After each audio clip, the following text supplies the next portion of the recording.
desconstruindo a narrativa do gado em 6 minutos e 2 segundos. A corrupção do PT pesa muito. E você sabe que teve corrupção, né? Não dá para dizer que não teve. A corrupção era do governo do PT. E dos partidos que compunham o governo, segundo a Polícia Federal, o partido que mais roubou é o partido que hoje coordena a Casa Civil do Bolsonaro, que é o Partido Progressista. O segundo partido que mais roubou nesse esquema de corrupção é o PL, o partido do Bolsonaro. E o grupo e as pessoas que estão com ele. Eu não defendo bandido e quem fez errado que pague, que a justiça condene e após a condenação, a pessoa tendo o direito de defesa, que ela pague. Agora, o que aconteceu nesses governos? O Lula escolheu o Procurador-Geral da República da lista tríplice do Ministério Público. O Lula deu autonomia para a Polícia Federal. Se descobriu a corrupção porque teve independência no governo. Qualquer delegado da Polícia Federal hoje que comece uma investigação contra o governo Bolsonaro é afastado. O Sérgio Moro saiu do governo Bolsonaro denunciando que houve interferência na Polícia Federal. O Bolsonaro está determinando o sigilo de 100 anos nos documentos públicos, inclusive em visitas oficiais dentro do Palácio do Planalto. O Bolsonaro tem a coordenação hoje do Valdemar da Costa Neto e tem a coordenação hoje do Fernando Collor de Mello. Falar em corrupção em relação a quem defende o Bolsonaro parece piada. É vergonhoso. Só se descobre corrupção quem investiga. E o que nós defendemos é autonomia da Polícia Federal, autonomia dos órgãos de investigação, autonomia do Ministério Público. O Bolsonaro, Marelli, é o primeiro presidente da República desde que foi instituído a lista tríplice que coloca um procurador-geral da República, um amigo, um escolhido fora da lista tríplice do Ministério Público. O Bolsonaro acabou com a Lava Jato. A Lava Jato era a operação que descobria as fraudes. Quando se fala em corrupção do governo do PT, é porque, à época, nós tínhamos um sistema que era um sistema que permitia o financiamento privado das campanhas eleitorais. Nós tínhamos ali uma falta de transparência que, ao longo do governo, foram feitas situações como a lei da transparência, como a autonomia da Polícia Federal, que permitiu as descobertas. Agora, não é esse o debate. O debate é que o país está mergulhado numa crise econômica. Nós temos pessoas disputando pele de galinha, disputando osso nos lixos para poder comer. Nós temos uma situação que o salário mínimo parou de crescer. Nós temos uma situação que os programas habitacionais foram cortados.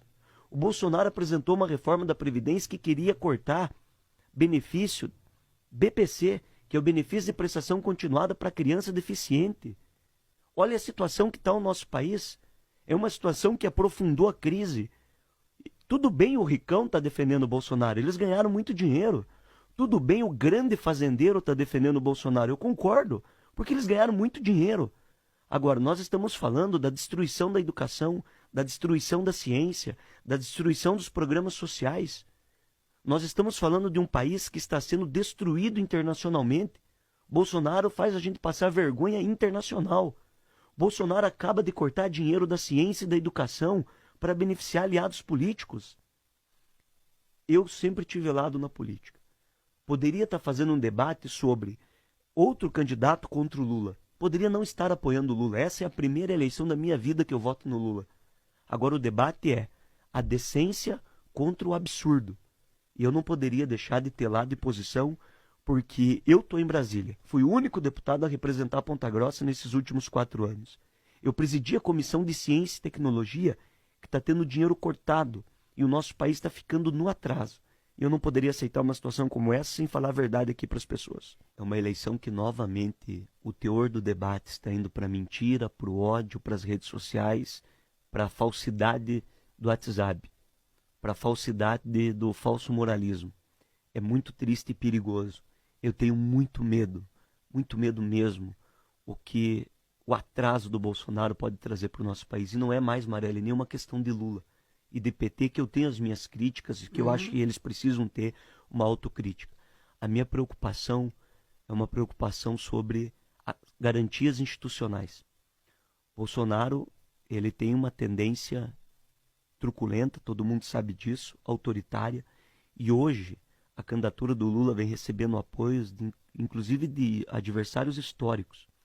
150 cientistas acabam de assinar uma carta em defesa da ciência, da educação, apoiando a candidatura de Lula. E não é nem porque gostam do Lula, é porque tem aversão, porque tem medo do que pode significar uma candidatura, uma eleição do Bolsonaro sem ele precisar ter uma nova reeleição.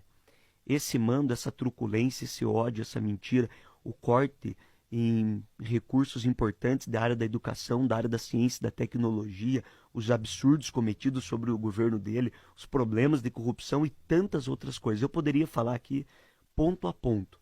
Agora, o apoio à candidatura do Lula é porque o Lula já foi presidente, o Lula tem apoio internacional, todo mundo sabe que é um republicano, que é uma pessoa que dialoga com todas as áreas e que respeita as regras e as instituições. Com todo respeito aos demais eleitores, ninguém é dono da verdade, eu falo isso sem ódio, sem raiva.